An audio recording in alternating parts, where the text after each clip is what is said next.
Hey everybody, Joe here with another edition of 360 Comics. I've been talking a lot recently about a Bronze and a little bit of Copper Age collection that I recently picked up, and I'm going to start sharing that with you guys today. Please make sure if you like this content to please subscribe to the channel, like the video, leave a comment down below, and follow us on Instagram. Look out guys, I'm going to be doing a 1,000 subscriber giveaway really soon here on YouTube, as well as a 5,000 follower giveaway on Instagram. Definitely stick around to the end of this video as well, because the last couple books are going to be the biggest keys. So before we dive in, I want to give you a little bit of background on this collection.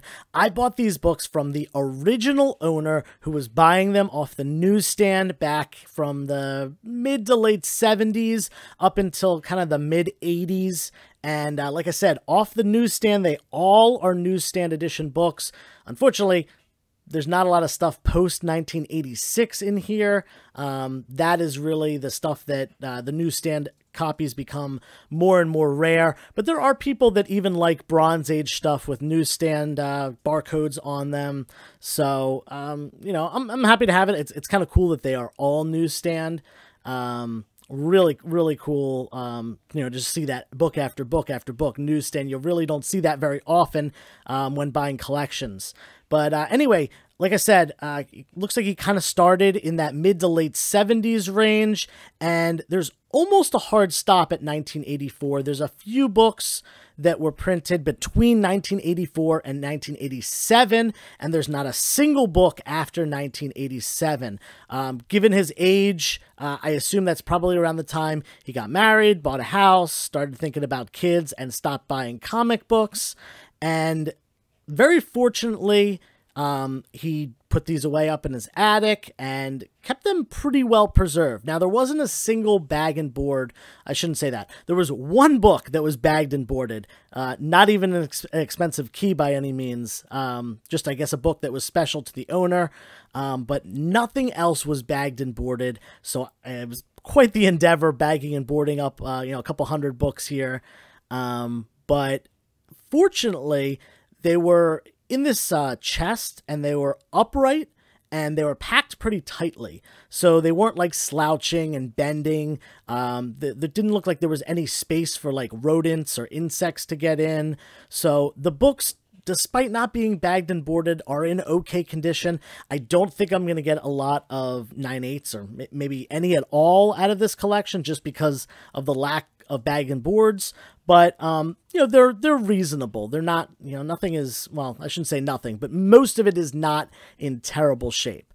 So, like I said, I actually divided this collection up into a couple videos because there were just too many keys to put all in one video, and I really wanted to showcase everything that this collection had to offer. So I separated it into 5 videos. This is the first of those 5 videos, and this is going to talk about the Spider-Man books. So we've got Amazing Spider-Man, we've got Spectacular Spider-Man, we've got Web of Spider-Man, and we also have some offshoots that we'll see at the end that involve some Spider-Man keys in them. Really cool collection, like I said. And the other videos are going to include, there's one that's a DC video, because there were not a lot, maybe 15 or 20% DC. There's going to be a video that's Fantastic Four and X-Men. There's going to be a video that is kind of miscellaneous Marvel stuff.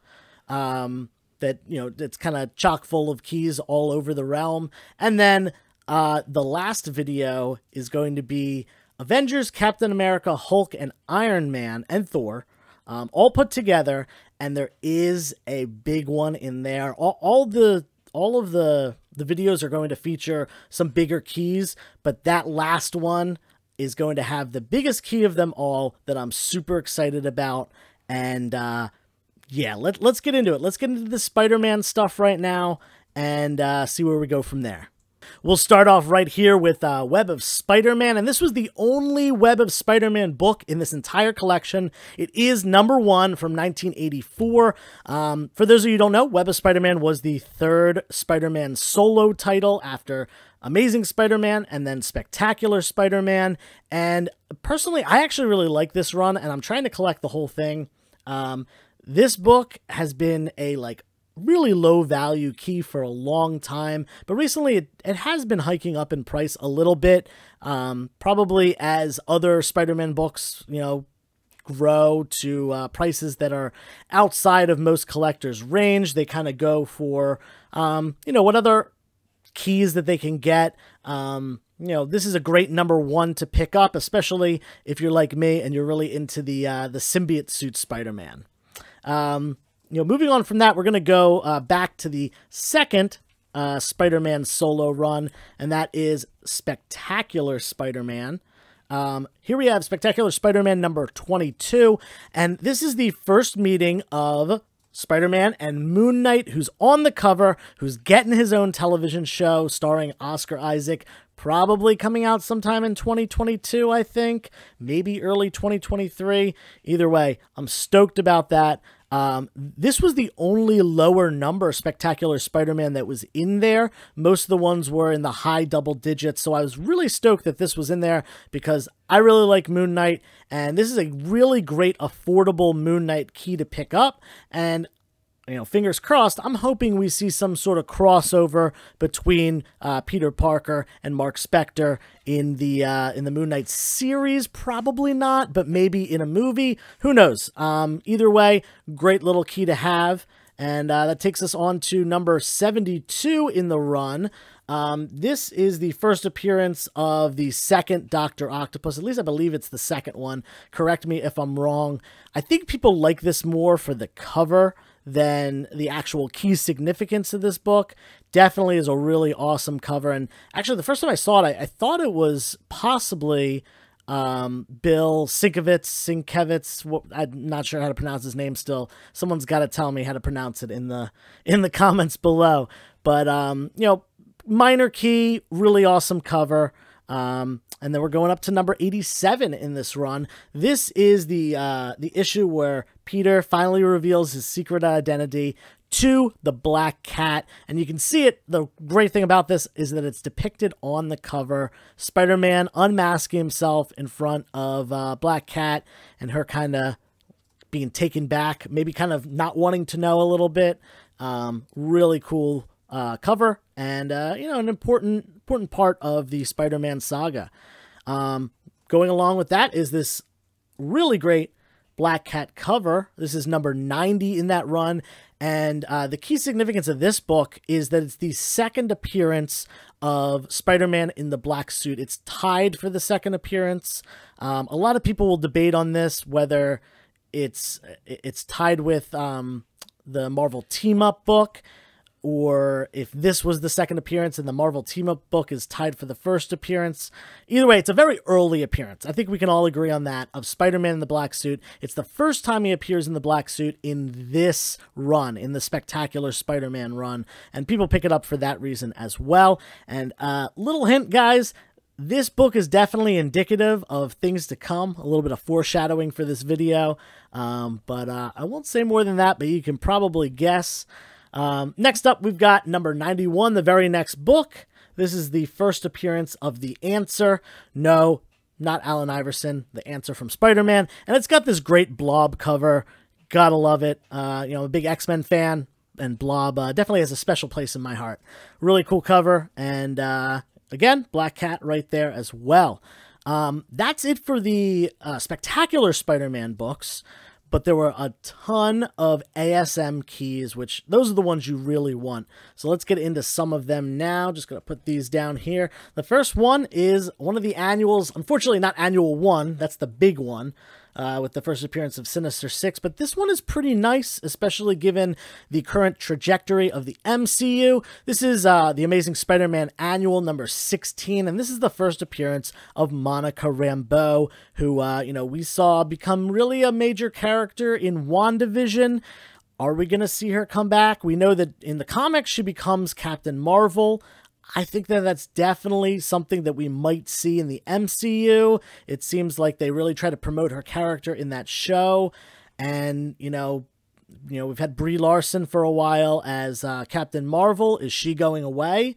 We got the movie The Marvels coming out, which, given the name The Marvels, plural, makes me think that there's going to be a bunch of them in there. Are we going to see Monica Rambeau have that title? I don't know. Maybe, but definitely a good key to have. A lot of people are specking on it. Going from there, we're going back to the late, well, I don't want to say late silver. A lot of people consider this early bronze. Some people do consider it late silver age. We've got the Amazing Spider-Man number 92, and this is his first time fighting Iceman. And Spider-Man and Iceman, they have an interesting little dynamic. If you ever watch the show Spider-Man and His Amazing Friends, him and Iceman are actually roommates, along with Firestar from the X-Men in the show, and it's a pretty, funny, comical show. So this is the first time that these two have a little battle going on. Really cool cover featuring Iceman there, and a great 15-cent Spider-Man book to have for the collection. There was a nice little run in here. Here's the next book of that. This is number 93. Again, a 15-cent issue. And, oh man, I can't remember what the key significance of this book is off the top of my head. It's not First Prowler. I know he's on the cover. I can't remember. And you know what? If you know, please put that in the comments below. I pulled this out as a key, and I can't remember why off the top of my head. But either way, great book, a 15-cent Spider-Man book. Condition on these is low. These older books especially, the condition is not very good. This is like early 70s, maybe even late 60s? No, I think this is early 70s. But yeah, this next one is number 95, a couple issues later. We've got Spider-Man in London. Really cool, cover with the bridge in the background and Big Ben. Great 15-cent book as well. And fortunately, the collection also had these next few books. These are ones you want to look out for. I think I've spoken about them in another video at some point. This is number 96, and you'll notice the big difference between the books before and the books after this. You see right here, the Comic Authority code right here. This means it was approved by the Comic Authority saying, hey, this book has, appropriate, whatever, they follow the code, blah, blah, blah, censorship. We don't like that. Stan Lee didn't like that either. He wanted to talk about real issues. He wanted to talk about, the issues surrounding, drugs in our country and, the epidemic going on with, people becoming addicted and, the stigma behind it. And he said, I want to do, a story arc on drugs. And the Comic Code Authority said no. And he said, oh, I'm Stan Lee. I can do what I want. Yada, yada, yada. I'm going to do it anyway. So I thought this was a really good defiance of the code. You'll see it's not printed on the cover. Because it wasn't approved. But he said, I'm going to print it anyway. What are they going to do? And this really helped in the future loosen up the code and, give us the things that we got during, the later part of the 70s and the 80s, where things got a lot more adult and dark and gloomy, especially, on the DC side. They really capitalized on that and did some really cool things with stories that they couldn't do before. So kudos to Stan Lee. It is a 3-part story arc, and there is the second part, issue number 97. Great cover with the Green Goblin here. And then, unfortunately, issue number 98, this was a returned copy, meaning that the title was ripped off. You can see there's no Amazing Spider-Man up there. What they did back in the day, originally, when they didn't sell copies, when stores or newsstands didn't sell copies, they would ship the book back to the publisher or the distributor, I'm not sure which, and they would get their money back, or at least some of the money back. But they realized they were paying so much in shipping, it was kind of crazy. So what they started doing was they would, destroy the book or, annihilate it in some way by ripping the title off, and they would just ship the title back. And that was considered to be enough to show that they, destroyed the book or whatever. But a lot of places were still buying these destroyed copies and selling them, for half price or a quarter price or whatever, as reader copies. So you'll see a lot of these from kind of this time period, late 60s and 70s, even early 60s as well, with the title ripped off. Yeah, unfortunately, a lot of big keys were damaged that way over the years. This is the third, book in the drug art. You can't see the missing Comic Code Authority because it's not there. It was ripped off. But I'm probably going to keep the other two in my personal collection and try to find a nicer copy of this one. So this one I'll have for sale. Given that it is a pretty big key, and people might want it even with the title ripped off. Going on, we've got a milestone issue next. We've got issue number 100, and I don't think this is a key other than the fact that it is a milestone issue number 100, but a lot of people like it for this awesome cover. Spider-Man kind of crawling towards the reader. We've got kind of some, villains going on in the background. I like that they're all in kind of inverse black and white. With their, the outlines in white, and you can pick them out. They're, pretty much most of the major villains. We've also got, it's not just the villains. We've got Mary Jane, we've got Aunt May, we've got Harry, who you might consider a villain. JJ's there, of course, but awesome cover, great milestone issue. And this one is actually in pretty nice shape compared to the earlier Spider-Man books than that, and even the later ones. We've got this next one here, and it's got the title ripped off. This is number 202, a couple issues later, and this might be indicative of something that's later on in the video as well, but we'll talk about this one now. Again, a returned copy, so it has been damaged pretty significantly, but this is the second appearance as well as the origin of Morbius, who we are seeing in a movie early next year. The second trailer just dropped. I don't know about you guys. I am super stoked on that movie. I think Jared Leto's a great actor. I think the trailers looked great, both of them, especially the second one. And I'm stoked to see what Sony did with the character. It seems like it's going to be good, so let's cross our fingers. And this is just a great key to have, given that that movie is coming up. Unfortunately, it has been damaged pretty significantly with the title being ripped off, but whatever, still cool to have. Number 102.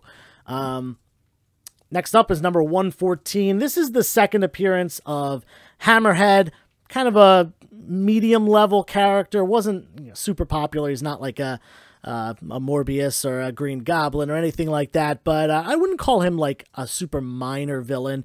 He does show up a bunch. He's had some popularity, and I think they could do something cool with him. Whether it's in the MCU or a future book, maybe they'll bring him back, kind of like a gangster kind of character.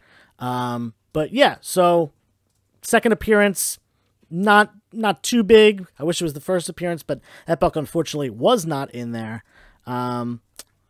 Up next, we got number 148. This is the issue where the Jackal, his identity is revealed as Miles Warren. And, the Jackal's been a character that's kind of been around for a while. I think his first appearance is the same book as the Punisher's first appearance, if I remember correctly. And he's been utilized many, many times over the years, alongside Peter Parker, Ben Reilly. So, cool little reveal, not a major key by any means, but, a nice solid one pertaining to the character of the Jackal. Next is 204.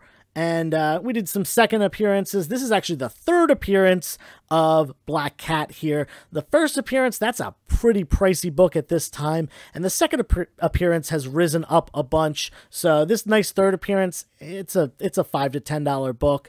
You can still find it in, in a higher grade at an affordable price. But something to look out for. Third appearance of Black Cat if you can't afford the first or the second. And you just want a cheap key to pick up. Another third appearance here. We've got number 244. This is the third appearance of Hobgoblin. There was no second appearance or first appearance in this collection. I'll give you that spoiler now. That's not one of the keys at the end that I'll be showing off, but nonetheless, a pretty solid book. Really cool cover with the pumpkin bombs. I'm a huge Hobgoblin fan, and I actually did not have this book in my collection already, so I'm probably going to keep this one. This is the very next book here. This is the Death of Hobgoblin. It's actually not Hobgoblin Roger Kingsley. It's, Lefty Donovan, I believe, is this one. He kind of does some mind control and hires people and various things to have people substitute in for himself as the Hobgoblin. And that's the case here. Peter thinks he killed the Hobgoblin, but it turns out it's just Lefty Donovan in disguise as the Hobgoblin. And this next book isn't really a key, but it is a classic Hobgoblin cover that a lot of, like I said, I'm a Hobgoblin guy. This is one of the covers that I always look for to pick up if it's cheap. I got 2 graded copies of this cover, actually. So, it's an affordable Hobgoblin, quote-unquote, key that you can pick up and displays really nicely due to the awesome cover. Next up is 253, still in that ASM run. This is the first appearance of Rose. You can see on the front a little allusion to the character.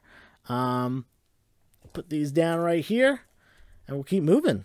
We got number 255 next, and I love this cover. This is the first appearance of Black Fox, and we've got this, honestly, even more than the key significance, I think the cover really does it for this book with, Black Suit Spider-Man, an early appearance of Black Suit Spider-Man, and, great stuff. We'll leave this up here for now. Do these next couple. 256. This book has been popping a little bit recently. People just trying to pick up these Spider-Man keys. This is a book that was like $5 to $10 for a very long time. I remember just finding this all over the place pretty cheap, but it's getting up there now. This is the first appearance of Puma. And, again, not a first-tier Spider-Man villain, but definitely a second-tier one. Definitely not some minor one appearance. And, there, especially in like the 300s, there were a lot of Puma appearances and even a team-up, I think, with Puma, if I remember correctly. And here we got the second appearance of Puma in the next book, which also has a pretty significant key aspect to it that a lot of people are trying to link to the MCU. This issue debuts Ned Leeds as the Hobgoblin. He's been, under the mind control of the real Hobgoblin, and he has stepped into the place of Hobgoblin. A lot of people think that that is going to be one of the plot points of either Spider-Man No Way Home, or maybe the next Spider-Man movie after that, assuming that they are going to reach an agreement to do another trilogy, which I heard is in the works. Who knows if that's true or not. But the actor playing Ned Leeds in the movies lost a lot of weight. A lot of people think that is an indication that maybe he's ready to suit up as the Hobgoblin and fly around on a goblin glider. We'll see. The only way I could really see this happening is if possibly Green Goblin, we know Green Goblin's making an appearance, Willem Dafoe, coming back after all these years, maybe he has some sort of toxin or, mind control device or something like that where he takes control of Ned. I think that is the only way they could really do that in that movie is, Willem Dafoe, Green Goblin, puts Ned under his spell somehow, probably through like a toxin, a dart or, some dust or something. I don't know. They could do it a bunch of different ways, but I think that is the only way we're going to see Ned in the next movie, at least. Maybe they'll, build on the character a little bit and it will be in a future movie. But as far as No Way Home, I think that's really the only way. We'll see. We'll see in like a month and a half. That movie's coming out soon. Next is 258. And this is a classic cover. A lot of people love this cover. Kind of Spider-Man wrestling with the two suits. Does he want to be his original Spider-Man self, or is the power of the alien symbiote a little too much? In this issue, Reed Richards finds out and reveals that the suit is an alien. It was kind of unknown as to what it was before, but Reed Richards kind of makes that revelation in this book. And it's a great cover as well, followed by this book 259, which is a great key to have. This is a really affordable key still. This is the first issue that he's seen back in his classic red and blue suit after, the introduction of the black suit. So I love this book to pick it up as an affordable key. For that reason, it's really cheap. Honestly, I find these for like $3 to $5 on a pretty regular basis. So keep an eye out for them. A lot of people don't know the key significance of this book, I guess. We've been talking about the black suit a lot. So it's time to get on to some of the bigger keys. And we've got a bunch of them. So definitely stick around. There's one really nice one at the end. But before we go into that, I got to put this one up here. We've been talking about the black suit. We've got the Amazing Spider-Man 252 with this homage cover to Amazing Fantasy 15, Spider-Man's first appearance. We've got him in the black suit for the first time ever. Yes, this book is the first appearance of Spider-Man in the black suit. If you want to go do some research on it yourself, you're more than welcome, but this is the first one to come out for sure. It's got this great cover. There's not much more I need to say about this book. You probably all know it. And the nice thing about it is this book is kind of part of a trifecta that a lot of people collect. The first 3 appearances or so of the black suit. And not only was this book in here, we also had Marvel Team Up 141. There's some debate. And some people will say this is tied for the first appearance. Depends on when what information you look at online. Some people say this is tied for the first appearance of the black suit. Some people say it's tied for the second appearance. Either way, it holds more value than the other book that's considered the second appearance. It's got a great cover with Daredevil, one of my favorites, and I love anytime that there's a purple and yellow cover. Those really stick out to me. Guys, this was a trifecta here. This collection had 3 of the books you want to see together, in addition to 252 and Marvel Team Up 141. We've got the 3rd book of the trifecta, Secret Wars number 8. Love this cover, love this story, and man, this is a great key to have. Again, all this stuff is newsstand, so now I've got a nice little set of newsstand of these. I'm probably going to get these graded. I'm probably going to take the time to clean, press myself, and then send them into CGC. That way, I can kind of see where they are. Again, I'm not going to get 9.8s. These are not high-grade books by any means. Like I said, they were up in an attic, not bagged, not boarded. But man, it is so cool to have this trifecta all in one place. And if you've watched Very Gary's video, usually this trifecta comes with a DC book. I'm not going to name that book, but you have to wait for my DC video to see what's up with that. In addition, before we get to our last book, because there is one more big Spider-Man key we have to get to, I just want to show you guys, we had not only Secret Wars 8, we had one. I did get this one signed by Jim Shooter. You probably saw that in my last video or on Instagram. And John Beatty signed it too. We got Secret Wars number 2. We got Secret Wars number 3, which is a pretty big key at this point. First, Titania, who is going to be appearing in the She-Hulk show, played by Jamila Jamil, who is a great, really funny person. Definitely excited about that. And we got number 4. All of these are newsstands. So this is a nice little complete set here. Again, all newsstand copies. Number 5. These ones aren't necessarily keys. Number 6. But they're still sought after books because people really like this run. It is probably my favorite limited series from Marvel, probably ever. We had number 8 already. This was number 7, so we're skipping to 9. And 10 with this Doom cover. Love it. I always say this. Anytime Doom is on the cover of a book, it makes the cover look way better. 11 with the unveiling of Dr. Doom's face. And number 12 finishing off the set right here. And like I said, guys, there's one more book. So I'm going to put these aside right now. We're going to pull out this last book. You might have guessed it already. There were some hints along the way. There was the book after and there was the book before. So you might have seen it coming. We got Spider-Man 101, the first appearance of Morbius.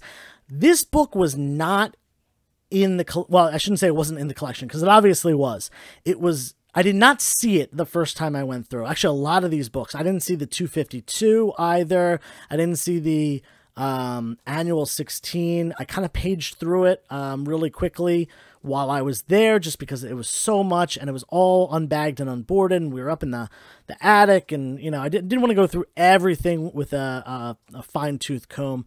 So at some point, I got to go back and visit this guy and give him another check, because I got more value than I thought was going to be in there. And this is one of the books that was hiding. I didn't see it the first time through. And I even mentioned, I said, man, you got Spider-Man 102, but you don't have 101. Guess what? It was in there. It was hidden. I couldn't see it the first time. It's in rough shape. It's low grade. That's okay. It's the first appearance of Morbius. It's an absolutely amazing cover. Nothing beats a major first appearance key issue of a big villain who's getting his own movie, and he's on the cover. Oh my goodness. A lot of people think this is the reprint because of that 15-cent thing. People always ask me, is that some reprint? No, that's how they advertised the price on this issue. I think it was it might have been the actual last 15-cent issue, or one of the last ones. They kind of advertised like, hey, we're still at 15 cents, but eventually they bumped it to 20 cents shortly thereafter. And yeah, man, awesome book. Great key. Great time to find this book, given the movie's coming out. It is hot right now. I'm so stoked. This one, I don't know if I'm going to let this one go. I think I'm going to get it graded. Even if it comes back, you know, a 2.5, a 3, something on the low end, it's still probably worth slabbing up. I like to preserve these, you know, really nice Bronze Age keys, because, you know, the Silver Age ones, they're fleeting in Raw at this point. It's hard to find them. And Bronze Age are eventually going to get the same way. So, you know, might as well slab one of these up myself. And haven't decided whether I'm keeping it for the personal collection or not. Probably going to keep it, but you never know. With the movie, you never know. It's hot right now. Yo, thank you guys. Thank you to everyone who stuck around for this whole video. It was kind of long, I know that. We got through a lot of Spider-Man keys. And like I said, the next couple videos, I think the next one will be, maybe we'll do the Fantastic Four and X-Men one next. After that, we'll probably do the DC. Why don't we put that as our middle of the 5? And then we'll do the miscellaneous Marvel. And then, of course, the last one with the big key, the Grail. Honestly, it's a Grail. It's not just a key. It's a great book. We'll put that as our 5th video. So please stick around. Watch out for those videos. Make sure that you're able to see when those videos come out by subscribing to the channel, hitting that bell for notifications, which will let you know when a new video has been posted. Don't forget to also like this video and leave a comment below. Let me know what you think of this Spidey collection here, and maybe make some predictions about what you're expecting to see in the next couple videos. If I've already told you what's in there, if you have a little bit of insider info, don't spoil it for people. And yeah, until next time, turn the page, wash your hands.